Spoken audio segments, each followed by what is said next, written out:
call the meeting to order. It is 1:12, and I will call roll. Irma, Here. Grace White, Matilda,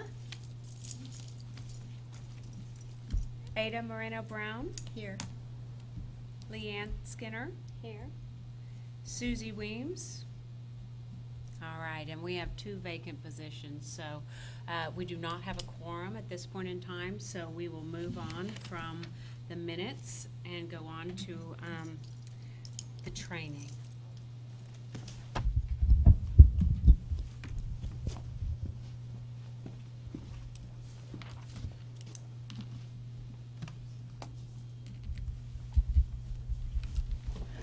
Good afternoon. I'm Wendy Pello, Assistant General Counsel. This is our advisory board training. We do this for new advisory board members, but we also do this for all of our existing advisory board members periodically to remind you of some important acts that govern our advisory board meetings, and so we do this as a refresher periodically. And so today I'll be just doing a training on Open Meetings Act, the Administrative Procedure Act, and the Public Information Act. You also have materials in your advisory board materials, some handouts that you can use and take away that have the resources and some additional information beyond the slides to help you. You can reference those materials as you serve on the advisory board. The first act I want to talk about is the Open Meetings Act, and we'll spend most of our time on this one just because this is the act that really governs everything about your advisory board actions and your meetings and your actions in and outside of a properly noticed open meeting. The purpose of the Open Meetings Act, and actually all 3 of these acts, is really to ensure open and transparent government. The Open Meetings Act requires that meetings of governmental bodies be open to the public and that they be preceded by public notice, letting the public know the time, place, location, and the subject matter of the meeting. These are mandatory provisions. This is not optional, and we're always going to, if there's any doubt or any gray area, we're always going to rule in favor of an open government process. We're going to hit a few of the key concepts out of the Open Meetings Act. The first is quorum, and a quorum is the majority of the members of an advisory board or committee, and that's either fixed in statute or rules. For the Dietitians Advisory Board, you have 9 members, and so a quorum is 5 members. It requires a quorum of the advisory board to be present in order to take any action on the agenda items and take any official action. So, like for the minutes, we just skipped over those because you'll not be able to take and vote and take any action to approve those minutes. Any other agenda items that had discussion and possible action, we will not be able to discuss those issues or take any action on those issues. And that's the last line is if a quorum is not present, you might not take any official action. The second concept is deliberation, and deliberation, just boiled down in a simple way, is just a discussion, and it can be a discussion verbally or in written form, and it's between a quorum of the advisory board or a quorum of the advisory board and another person, and it concerns issues within the jurisdiction of the advisory board. So these are important to keep in mind if you're discussing advisory board business. And third is meetings, and a meeting occurs anytime there's a quorum of the advisory board and you're discussing advisory board business or policy, any issue that would come before the advisory board or trying to take official action. Sitting in here today, it's an obvious setting of we're in a meeting, it's a formal structure, we've got the agenda, we've got the cameras, we've got everybody sitting at the dais, and so this seems an obvious source of we're having a meeting, but a meeting's going to occur in a variety of other ways. Hallway conversations, social events, being at your continuing education, conversations that happen before or after an advisory board meeting. So just need to be mindful that it's not necessarily a meeting in this formal structure. The meeting is anytime there's a quorum of the members present and discussing advisory board business. Another concept with the Open Meetings Act is notice, and this is an important concept, and making sure that the public is aware of what will be on the agenda in both the date, time, place, and the subject matter. And TLR does this notice in the form of an agenda. So the agendas you have in front of you, we also are required to file this with the Texas Secretary of State at least 7 days prior to the meeting to give the notice public. We also publish those agendas on our website. We have GovDeliver emails that go out to alert folks of that as well, but the required place is the Texas Secretary of State's website. And the important thing here is the advisory board cannot take or discuss any item or any subject matter that's not included on the agenda. There will be times for public comment, but in those places, the public's free to give any public comment they want, but the advisory board is limited. They will not be able to engage in discussion or have a conversation back and forth. We turn the person providing the public comment. At that point, it's more if the advisory board would like to discuss that, they can put that on the agenda for a future meeting. So it's not that we will never discuss that comment or that public comment, it's just you just can't discuss it at that point. And the reason is the public hasn't had notice about that public comment, about that subject matter, that issue, so that they would know to participate or to watch the advisory board. Now, I know there's concerns, especially with a lot of our advisory boards, because you attend continuing education, or you may have industry conferences that you attend, and you see each other at those meetings, and we get lots of questions like, can I not talk to anybody? Do I have to avoid my colleagues? And it's like, no, you don't need to avoid your colleagues. You can meet in an informal setting without violating the Open Meetings Act. The caveat on that is, when you're at those meetings, you're free to engage in conversation incidental to that event. You're free to talk about your vacations, your families, current events, whatever, but make sure if you in the gathering and you've got a quorum of members present, that you do not engage in a discussion, because at that point, that gathering is subject to an Open Meetings Act. Even though you're thinking we're at a conference, why would this be an open meetings? Why would this gathering be subject to an Open Meetings Act? So that just be mindful of that when you see your colleagues, that you don't have a quorum and you don't engage in a discussion of advisory business. And we've left you some key points to remember. Kind of always be aware of any situation occurring outside of a properly noticed meeting in which a quorum is present. Do not engage in substantive conversations relating to advisory board business when a quorum is present and you're outside of the officially noticed scheduled meeting. And then beware of the walking quorum. And the walking quorum is a situation in which you've got fewer than a quorum of people. So in this case, a quorum is 5. So to say 3 of your advisory members are discussing a particular issue, and then 1 or 2 or all of them end up communicating that conversation, and whether it be verbally with phone calls, emails, text, to other members of your advisory board, such that you hit 5 or more on your advisory board, then have a walking quorum. And the way the quorum is walked, the conversation has been walked from person to person, from advisory board to advisory board member, such that you've now had a discussion. You all weren't present at the same time, but you've had the conversation and the discussion about a particular issue. And here's an example. In this case, there's a 5-member advisory board to exchange phone calls, emails, expressing thoughts on an upcoming rule change, and exchange research they have individually performed regarding the issue. And then one of the advisory board members subsequently forwards that exchange to another member through email, phone call, text, however. They've now engaged in the walking quorum. And that's prohibited. And then here's some kind of situations when this may occur for walking quorums. You've got conference calls when multiple people can join the call, like you have a universal call-in number and pass code, and everyone ends up joining in, or multiple people are able to join in beyond the quorum, or beyond the maybe the initial few people, such that you hit a quorum. Hallway conversations, hallway discussions, maybe during breaks, and then email, texts, and social media. And this is an issue in terms of, it's things like Twitter, Facebook, and Instagram, posting notices and having a discussion such that other advisory board members are subject to see, or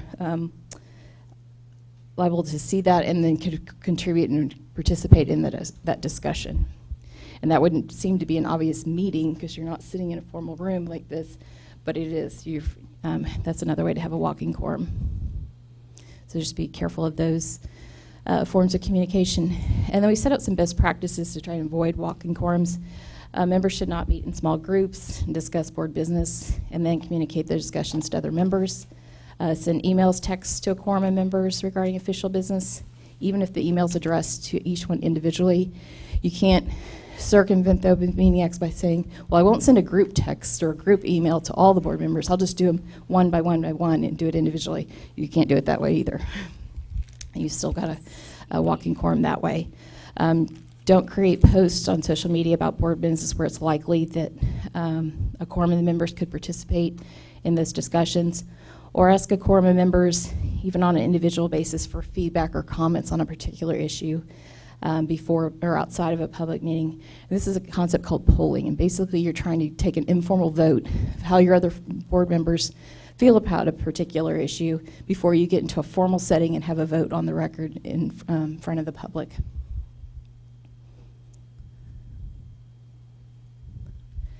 Guidelines for open sessions, and this is as guidelines for like when we're sitting in today's meeting, any of our open public meetings, is that the advisory board is limited to discussing items, the specific items on the agenda. During the public comment period, as I mentioned before, members of the public are given an opportunity to speak.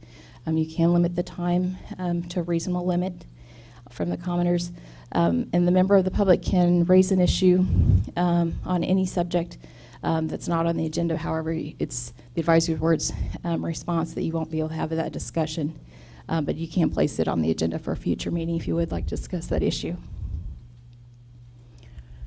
And to avoid violating the act based on insufficient notice, and this is if we don't list all of the items that we're going to discuss on the agenda, or we don't list it with enough detail that would give the public an idea of what we would be discussing.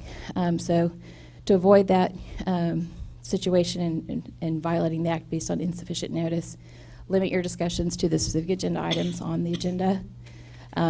Avoid allowing discussions regarding a specific agenda item to wander off course. Sometimes discussions get going and it's an interesting topic and people have lots of things to add and contribute, but then all of a sudden your conversation's somewhere that's beyond what was noticed on the agenda.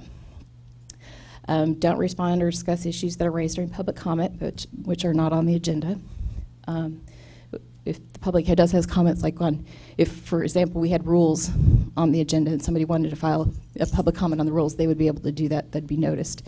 But if they want to come up and talk about XYZ topic and XYZ topic's not on the agenda, that's the situation we're talking about. And then if there are issues that you do want to talk about, identify those items when we get to that agenda item for future agenda items and let TLR staff know so we can get that onto a future agenda. Now, the state takes the Open Meetings Act very seriously, and in doing so, the Open Meetings Act has enforcement provisions in the form of civil remedies and criminal penalties. So in terms of civil remedies, any interested person, that could be a member of the media, anyone can petition the court to stop an action that the advisory board has taken. They can allege that the advisory board took an action that violated the Open Meetings Act, and then they can ask that the decision be voided. And that's what the last part is. An action made taken in violation of the act is voidable, so which means it undoes the advisory board's actions and any work they've done on that. So that's kind of the similar remedy that it undoes everything. In the criminal penalties, a member who knowingly participates in a walk-in quorum or knowingly participates in a meeting that is closed to the public is subject to misdemeanor criminal penalties. And the penalties can be a fine of $100 to $500, confinement in county jail for 1 to 6 months, or both the fine and jail time. So we do want to point that out, that the Open Meetings Act does have teeth, does have enforcement provisions that, and the state takes that seriously. And then just 2 takeaways, kind of summing up all our previous slides. Avoid communications that avoid a quorum of the advisory boards about official business outside of a properly noticed meeting. And this includes having conversations before the advisory board starts, after the advisory board. Sometimes there's a great conversation in the advisory board. When the meeting ends, it ends. Don't let the conversation continue after with a quorum of your advisory board members. Same thing with breaks. If the advisory board was to take a break, don't have those conversations off the record, off the camera, outside of the public view.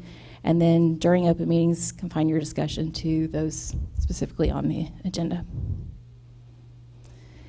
And we've listed some Open Meeting Act resources on the slide. These are also included in your handouts. The Texas Attorney General has a Open Meetings Act training video and other information that's about an hour or so long.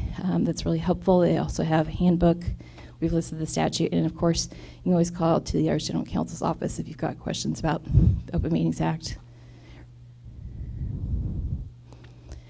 Next, we'll talk about is the Administrative Procedure Act. And this is basically a major statute that kind of governs all state agencies in terms of having uniform practice and procedures. And this governs things like contested cases, but also rulemaking. And for purposes of the advisory board, it's really the rulemaking part that we focus on. And the main thing about the Administrative Procedure Act is making sure that we provide for public participation and transparency during the rulemaking process. And basically, a rule is a statement made by a state agency that implements, interprets, or prescribes law or policy, and it describes the procedure and practice requirements of the state agency. Basically, the legislature passes bills, they enact new statutes or amend statutes, and the statutes are setting out kind of the framework of, in this case, the dietitians, the framework, and the state's authority, and for licensees as well. And the rules come in and kind of fill out those details, fill out the process procedures, put licensees on notice, the details of how the process works, what they need to do if they're renewing their license, things like that. So it kind of fills out those details. It is important. It's a statement of general applicability. It's not something that just applies to one licensee. It's not like a contested case that applies to that one licensee. So they are general applicability. And rules can include new rules, amendments to existing rules, or repeal of a prior rule. And again, it doesn't apply to, a rule doesn't include, TLR's internal process and procedures that don't affect licensees, just kind of our internal management organization. That's not a rule for purposes of the APA. In terms of the sources of rulemaking, you can see we've got a variety of ways that would come out starting rulemaking. A big one at the top of it is legislative changes. We just finished the 86th legislative session this year, and so there are a number of bills that affect health programs, including the Dietitians program.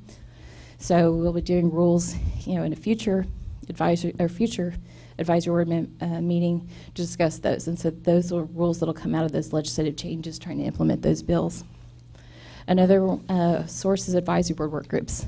There's an item on your agenda today from the licensing work group that they were working on that along with TLR staff. So that's a way that rulemaking changes can come about. Maybe your advisory board discussions, there's an issue that comes up, like, well, maybe we need rules on that. So that way, TLR staff is also an important way because we often hear comments from licensees or the public. Maybe there's an existing rule that's causing confusion, it's not very clear, or maybe there's not a rule on a particular issue that it may be helpful to have a rule. And again, in all of these, when we do rules, it has to be within our statutory authority. It still has to be within the confines of the statute. So there may not be a rule for something, but maybe because there's not any authority for us to adopt a rule about a particular matter, but that's always important. We do rules that's within our statutory authority for any of these rulemakings. The 4-year rule review, this is something that's required of every state agency. You go through it every 4 years. You look at all of your rules to make sure, are they still necessary? Are they obsolete? And we do this program by program. So we look at the dietitians rules as a whole. And so when we do that review, we put out a notice and let the public know that we were looking at the rules to make sure that they're still current. It's a good check on state agencies to make sure they didn't adopt rules and put them on the shelf and then walked away, and now they've developed policies and procedures and stuff that very different from their rules. The rules need to reflect the agency's policies and procedures. So this is a way to make sure the state agencies double check. Is this still reflecting current practice? Is this reflecting what you're still doing, what the industry's doing? And then a rule petition. And this last item is this allows any interested party to submit a request to a state agency to propose changes to a rule. Now, an interested party under the APA is defined. It's a Texas resident, a business entity located in Texas, a government subdivision in Texas or a public or private organization that's not a state agency, but it's in Texas. So again, it's all needs to be Texas-based. In terms of somebody who would have a direct impact or be interested in those rules, the AP does set out the requirements for filing that petition along with our Chapter 60 procedural rules that let somebody know what they need to do if they're filing a rule petition. That's another way, another source for the rulemaking. This is a just a very high-level flowchart of our rulemaking process. The TLR staff involved know that it's more than these steps. There's a lot of steps and there's a lot of detail that goes through it. And part of that is making sure we get it right, making sure our process is open and transparent to the public, making sure our rules are well thought out, and how that will impact licensees, the public, various communities, the local economies. And so there's a lot of work that goes into not just changing the words that are in the rule. So it kind of starts, and part of our process with TLR 2 is also to make sure we have the Administrative Procedure Act that ensures public participation, but TLR also makes sure that we've got a lot of public participation in here as well. These two kind of blue boxes show where the advisory board kind of fits in this flow chart. This first starts with an idea for a rule, and we just talked about sources for ideas for rules. Drafting and review of rules, this probably should be a much bigger box to reflect all the drafting and the review that goes in internally and with the governor's office. We go to the draft rules, and this is when we bring it to the advisory board, and we bring our draft proposed rules to you, get your input, your feedback, answer questions, make any changes that we need, and then get a recommendation from the advisory board to publish the proposed rules on the Texas Register for public comment. And here we're filing those proposed rules to the Texas Register. We always have them open for at least 30 days for public comment. And here's another opportunity for the public to participate. The public can also participate at the advisory board meeting, participate in the formal public comment period. Once that public comment period ends, the General Counsel's Office reviews all of the comments we receive, and we have to respond to all of those comments.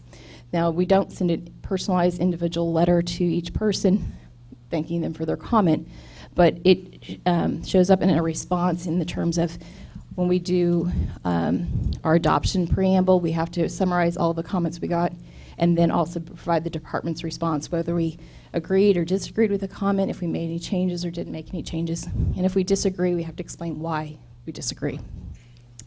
So everyone does get a response to their comment. It won't be personalized to them. They won't see their name unless they're an organization as required by the APA in there, but they will know that they got a response to their comments, and the agency is reviewing and looking at all their comments and taking those into consideration. We bring those proposed rules and all those public comments back to you all for your discussion, discuss those comments, any proposed changes that need to be made out of those public comments. And then we ask for your recommendation to recommend to the commission, for the commission to adopt the proposed rules. And so, again, here's public comment. Can be at this point at the second advisory board meeting. Public comment can be at the commission meeting. So there's lots of opportunities for the public to be involved. And then if the commission adopts it, the adoption is filed with the Texas Register and it becomes effective 20 days after filing. This is our rule review process. This is that 4-year rule review. It's a much more streamlined process because this initial process, we go through each program with 4 years. We publish a notice of intent to review, and we're not publishing the text of the rules. It's just a notice where the agency is going to look at the dietitian rules, or it's our intent to make sure they're still up to date, they're not obsolete, are they still necessary, and that is open for a public comment period of 30 days. So the public will submit comments saying, hey, I think this rule maybe need to be updated, you need to add a new rule. So we do get those comments.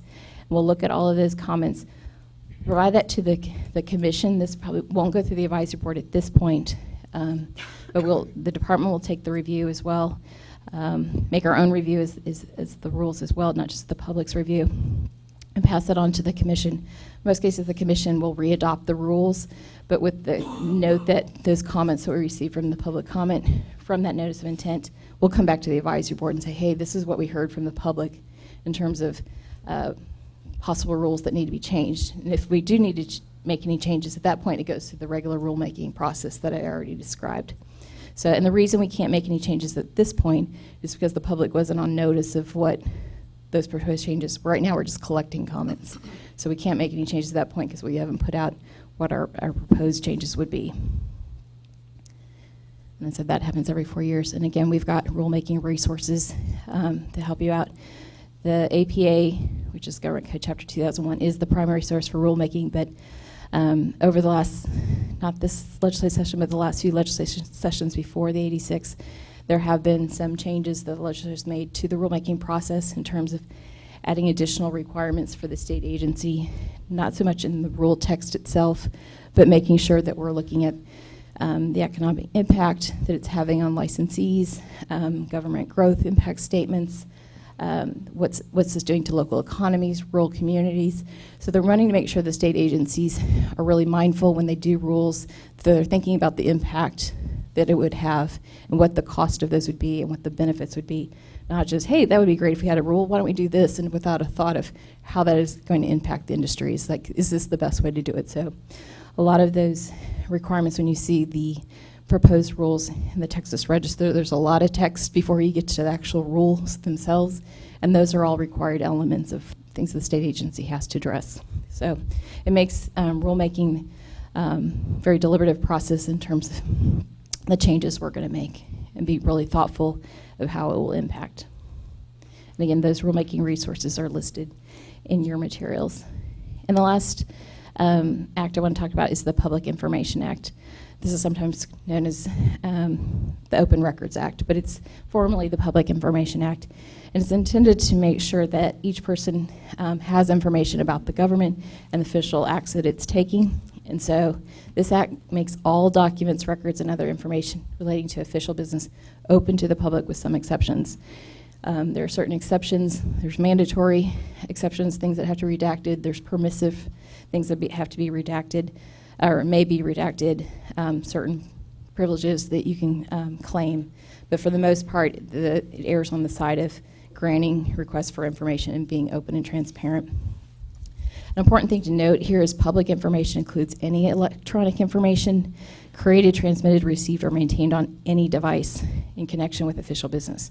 So that includes personal devices. So you can't say, well, it's official business, but this is my personal cell phone. If you have that information on your cell phone, that means your cell phone could be subject to turning over information for an open records request. And so just to be mindful of that. When we receive a request, most of these come directly to the agency, but we want the advisory board members to know, because sometimes folks may see your names up on the website and you're an advisory board member, so they just reach out to you directly, or they may know you, like reach out to you directly. And so they don't have to say, I'm making a Public Information Act or an Open Records Act request. It doesn't have to be that formal. They could just be requesting information from you, requesting documents. If you get any type of correspondence that looks like that, please forward that immediately to the General Counsel's office. We have an open records section within our office that handles that. And if the General Counsel's office requests information from you, so maybe we've received the request and we need to come ask you for information because you may be the holder of the information, respond immediately as well. There is a timeline that's set out in the Public Information Act. The state agency has to respond as promptly as possible, but in most cases no more than 10 business days. We can't ask why somebody wants the records. We can make them clarifications if the request is very broad or it's not clear on what they're requesting, but we can't ask why they want that. We also need to have a prompt response, because that response is not just getting the documents in 10 days, it's making the request, receiving the documents, seeing if there's information that has to be redacted, that may be redacted, or if there's any requests that we need to make to the AG's office to withhold certain information that may be confidential that needs to be withheld. So all of that needs to be done within 10 days. So that's why we always ask everyone to be very quick and very prompt in responding to those. I said there are certain exceptions to disclosure, some big ones that always have to be redacted is like date of birth, personal email addresses, certain education documents, and then any protected health information that may be covered by HIPAA or the Texas Medical Records Privacy Act. And again, we've got resources for you as well up here. Those are in your materials. The Texas Attorney General also has a public information training video and information on this act as well. Again, about an hour or so. That's very helpful. And again, handbooks, cite to the statute. You can always, again, call the General Counsel's office at TDLR. We've got our phone number here. And here's the address for the Open Records email address. And it's open.records@tdlr.texas.gov. So if you get those requests, you can send those directly there. Yeah, we don't tell you so that the advisory board members need to fulfill that request. We tell you so if you get those requests, you send it to us and we will fulfill those requests. We're not asking you to do that. So that includes the training. I can take any questions, or if you have questions afterwards or at any point, always feel free to give us a call. All right. Thank you. Thank you, Wendy. Appreciate it. Thank you, Wendy. All right, on the agenda, our next is public comment. And so Deborah King has filled out a form for public comment.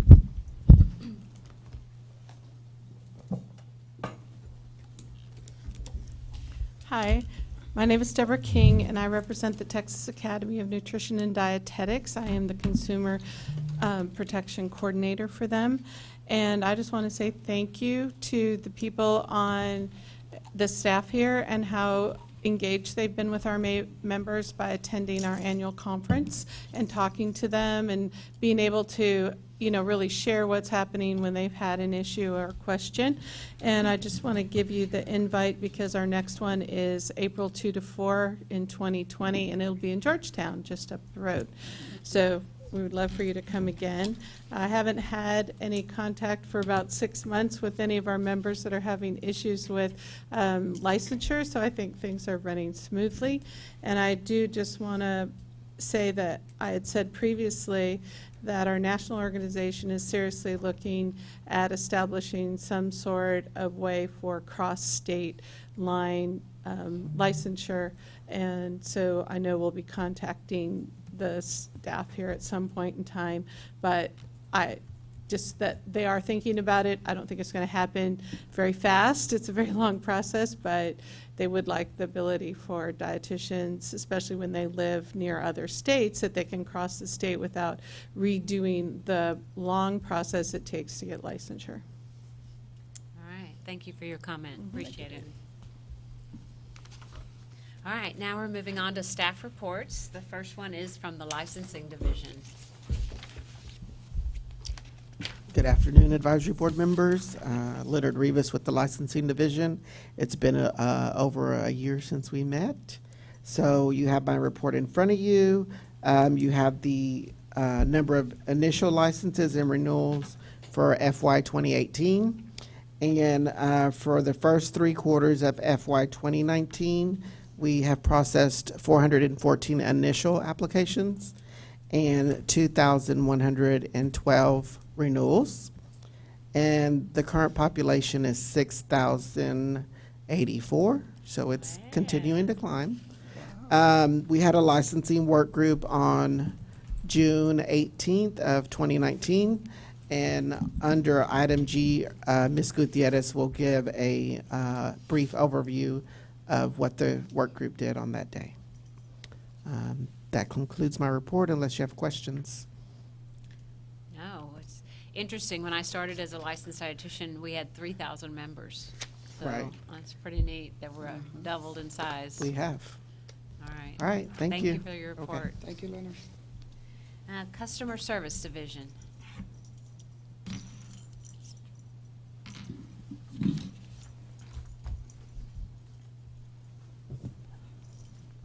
Good afternoon, advisory board members. My name is Tuan Nguyen. I'm one of the managers for this program in customer service. Before I go into the statistics, I do have some updates for y'all. Since last June of this year, we have moved over to this North campus for our contact center division. So if you have like a tour or anything like that, I'll be happy to show y'all around and see our operations.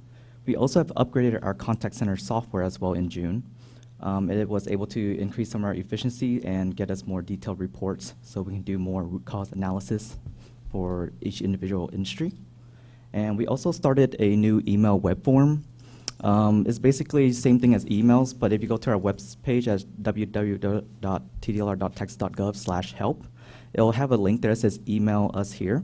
When you click on it, it allows us to collect information from customers so we can identify our customers. And then also, it's the same thing just like an email. You can still do the attachments and all that additional features. But the most important thing that it really helped us with is now customers don't have to worry about the spelling portion of the industry email. As long as they choose dietitians in the drop-down menu, all of those go straight to our department and it goes over successfully. The other thing that I wanted to update is that well, now I'm going to go into statistics. Statistics for this year, or this last year since we met, has dropped significantly. We used to get a lot of extra email status update on transcripts, but since we did some of the process improvement with our other divisions, like licensing and IT, we're getting a lot less emails on transcripts and status updates on receiving transcripts. We're still getting a lot of contacts about status updates, CE attachments, CDR numbers, and also just people checking in on their license status. Other than that, if you have any questions, I'll be more than happy to answer one of you. All right, thank you, appreciate it. Thank you, Tuan. All right, Enforcement Division.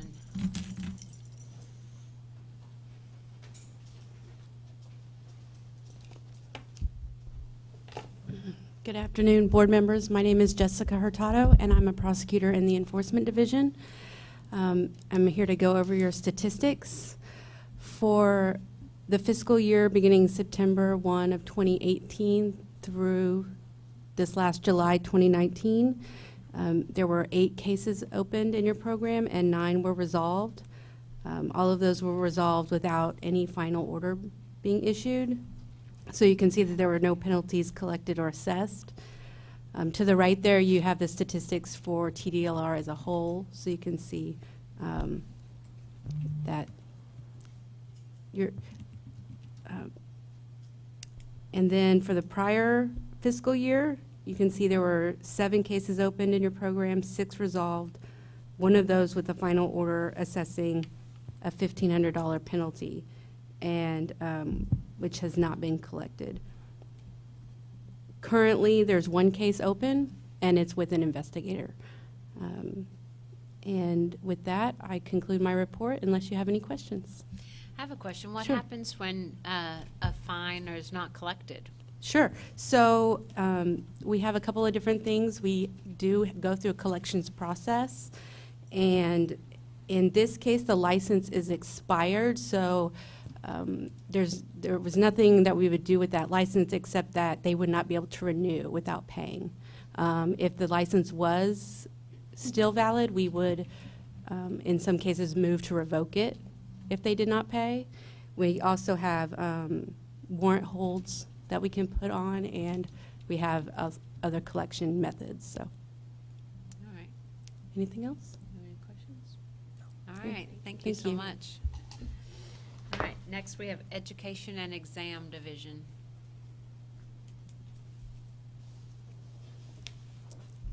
Good afternoon, board members. My name is Kayla Potter from Education and Examination. Before you, you have the statistics and trends report for the jurisprudence examination, as well as our continuing education audits. Between fiscal year 2018 and 2019 for that JP exam, we had an increase of a little less than 600 people. And then for the continuing education audit, we had about an increase of a little under 250 audits being taken place. If you have any questions regarding this report, please let me know. All right, thank you. Thank you. Regulatory Program Management.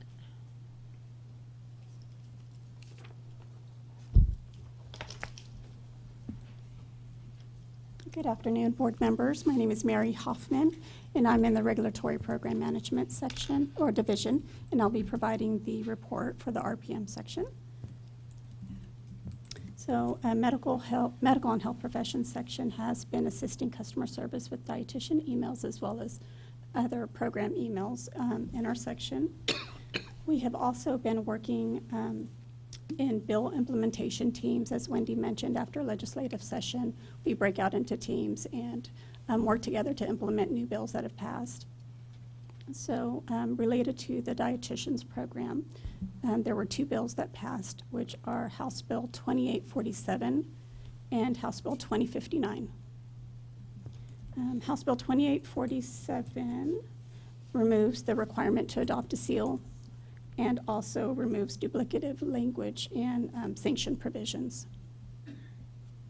On House Bill 2059, that's the bill that requires certain health care practitioners to take the human trafficking prevention training prior to renewal. So we're working on the bill implementation teams. Will be drafting proposed rules, and those will be coming, probably within the next few months to you for review. RPM staff and general counsel staff has also been working with the telehealth work group, and we met back in July of 2018. We drafted some FAQs. Those were posted on the website. You should have received a copy of that in your materials. And Janet will be also providing an update on that work group.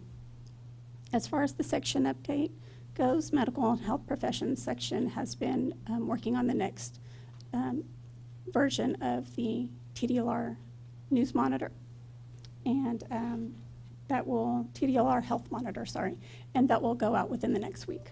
So you should be seeing that shortly. And I am Mary Hoffman, and I am the new lead for the Dietitians program. Previously, Yvonne Feinleib was the lead for this program, and she's received a promotion. And so I'll be the lead for this program, and Stuart Myrick will be the backup. Thank you. And that concludes my report. I'm available to answer any questions. Thank you, Mary. Thank you. All right. Nice to meet you. Thank you. Pleasure to meet you. Executive office. Good afternoon, Mary Winston. I'll be giving the executive office report. First, we have executive office personnel updates. So it's been a while since we all got together, and one of our newest hires in the deputy executive position was Mike Harris-Mendez. Mike has been around TDLR for a long time. He was here he visited here in another position. He was the chairman of our commission. So he got to see that side of things and things getting done. Now he works as part of the team. He is over certain divisions, and he actually helps those things get done. I think he's been a great fit. We have a unique spirit here at TDLR, and he's jumped right in. And he actually started in the middle of the legislative session, went to the Capitol and barely went home after that for a few months.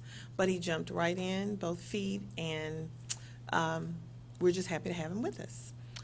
On another note, it's a happy yet sad note. Our other deputy executive director, Carla James, is retiring. Happy for her. I kept thinking she's going to change her mind. But alas, she has not. So she'll be leaving us in a month or so. She's got it all figured out, all these plans and trips, and we will miss her, but I'm very happy for her. So we will see some new faces coming to TDLR's executive office. We have some more support staff, executive assistants, which will be, who will be introduced later. Christine Reif, who I think you all have met before in advisory boards. And we also have Yvonne Campos, who has replaced Rhonda Reinhardt as an executive assistant in the exec office, and Tamala Fletcher, who's done advisory boards, is now also in that executive office. So they just keep stealing all the good folks from us, and that's okay. Update from the session, we have new business. TDLR does, that we have been given from the legislature, and it includes motor fuel quality from the Department of Agriculture and motorcycle safety and education. The motorcycle safety and education will not come until September of 2020. But as always, we are working in the background, doing everything we need to do internally to make sure it comes over smoothly. And with those two major programs coming, we also have, I think, over 70 FTEs that will come with, because if we're given a job, we want to be able to really do it. And the legislature understood that and did grant those positions and funding for those positions. Also funding for our, and I think I forgot to mention this in our earlier meeting, I think we have, how many different systems, licensing systems, is it 9 or something? 9, that as we've grown, we started with one, and then something else comes, and they have another system, and we have to jump in and get that ball rolling. And to get something else, you have to bid. There's a whole process. We have to have the money. And so we were given the money this past session to actually not have 9 systems, but to incorporate what we have into one system. Because while we have various employees working on each different system, and a lot of us know the majority of them or all of them or what have you, it does incorporate us having to switch, but it's kind of been out of necessity because we've been able to work with what we have. But the ledge understood that, and they said, hey, funding's needed for you all to get everything on one system. So we'll be working on that. Our communication outreach statistics are our contacts. Those folks who've reached out to us in relation to the Dietitians program. In the last 6 months, the website was visited over 50,000 times related to dietitians, an average of 272 visits a day. 84% are from a desktop computer, 12 smartphone, and 4% from a tablet. Top reasons for visiting the site: administrative rules, exam information, renew a dietitian license, dietitian law, and apply for a new dietitian license. And we have different numbers that go with each of those, starting with administrative rules at over 12,000 views. So we like to keep up with that. It's not a scientific study, but it lets us know who we're reaching, how we're reaching, are they finding the information? And trust me, if they don't, they let us know, particularly customer service and the rest of us. Another exciting thing we're having going on, yay, it's our sunset review process. Sunset is a process, is a agency that takes every state agency through this process. And we have to answer the questions, how we're doing, what we're doing, could we do it better?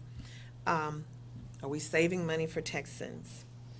So there is a self-study that we actually initiate. It's a whole process, and we are just so thankful we have Eric Beverly as one of our TDLR staffers, because we got him from the Sunset Commission. He's been a fantastic asset, and he's like on it. We've completed our self-report, and it's on our website. So you can take a look at it, and we'll go from there. And we have questions coming in all the time. Eric's our point of contact, and if we get an email, what is this, what do we need, we respond to that as they build. I think, as you also know, your program is not a part of this initial sunset process, because we have grown so much. They saw fit to only initially handle 24 of the programs that we have, which we typically refer to as our legacy programs. But the programs we got after September 1, 2016, that will be in a later section to be looked at down the road. So this is a good warm-up for us. Particularly, there's more history with those legacy programs. And all of this is going on in the background, and so far so good. We're just providing information. It's the requirement, but it kind of helps all state agencies stay on task and be more efficient financially and effective for citizens of Texas. And if you have any questions, let me know. And if I don't know the answers, I will find them out for you. So just curious, with the sunset process, is it pretty much about the whole agency, or they actually dive into each of the advisory boards. Oh, they dive into everything. And that's a really general statement, but it's true. And if you want to take a look at what our self-report is, you'll see how deeply they dive. I mean, they really want to know, are these agencies efficient and effective?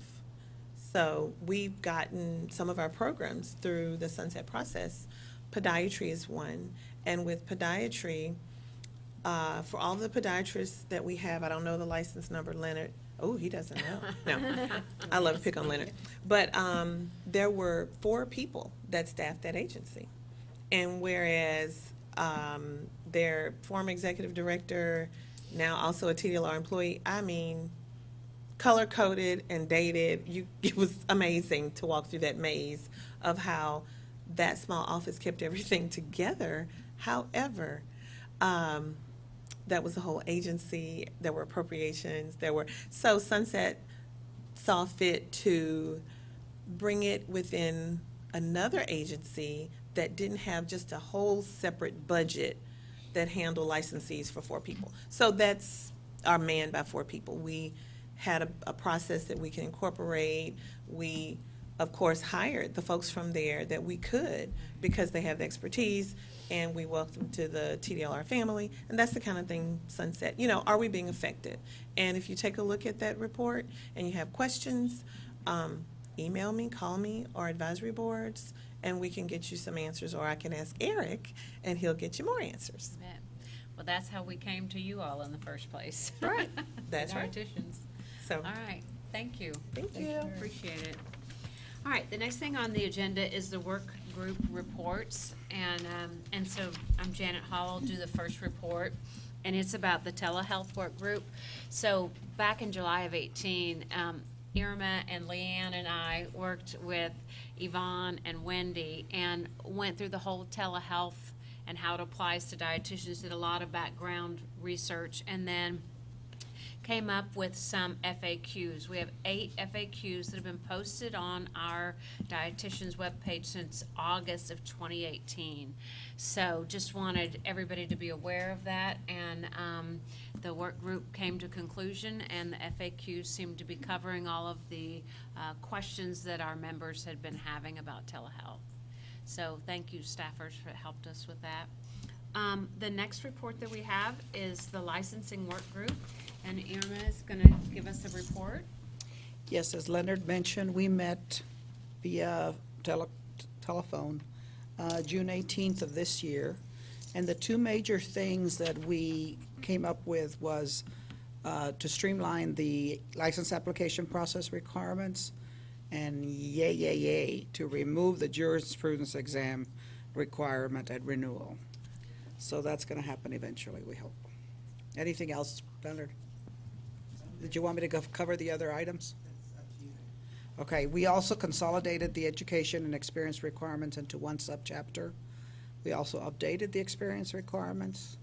We also revised and cleaned up the continuing education requirements, updated the license fitness requirements, removed the license registry information, and updated the advertising rule requirements. So we did a lot. And thank you to Leonard for getting us going. Any questions? All right, thank you for your report. Next on the agenda is any items we would like to put on our next meeting agenda. We can talk about it right now, or you can email and we can get those agenda items added. Anybody have anything? Wendy Pello, Assistant General Counsel. Just to add, at your next advisory board meeting, we'll be bringing proposed rules to you that will include rules that will implement the legislative changes and the recommendations from the licensing work group, and then we'll be able to talk about those in detail and bring a proposal to you at that next meeting, Great. along with some other cleanup changes. Yeah. And that brings us up to when we're going to have our next meeting. And so we are going to poll the board, the advisory board, to determine which date in January works best for everybody so that we can assure that we have a quorum. So we can, yes? Planning Officer, Mary Winston, I'd like to throw out these dates so we can have them on YouTube and you all can have them as You well. bet. January 7th, January 16th, and January 30th. Those are some options that we do have, because our bill implementation teams are scheduling meetings out. And so we do have these dates available, and if they're available for the board, we wanted to make you know. You bet. Thank you so much. All right, so I'm not sure how to do this when we don't have a quorum. Do I have to have a motion to adjourn? I can't, because nobody would ever vote. We'd be here forever. You've got the power. All right, we're going to go ahead and adjourn, and it is 2:08. Thank you so much, everybody.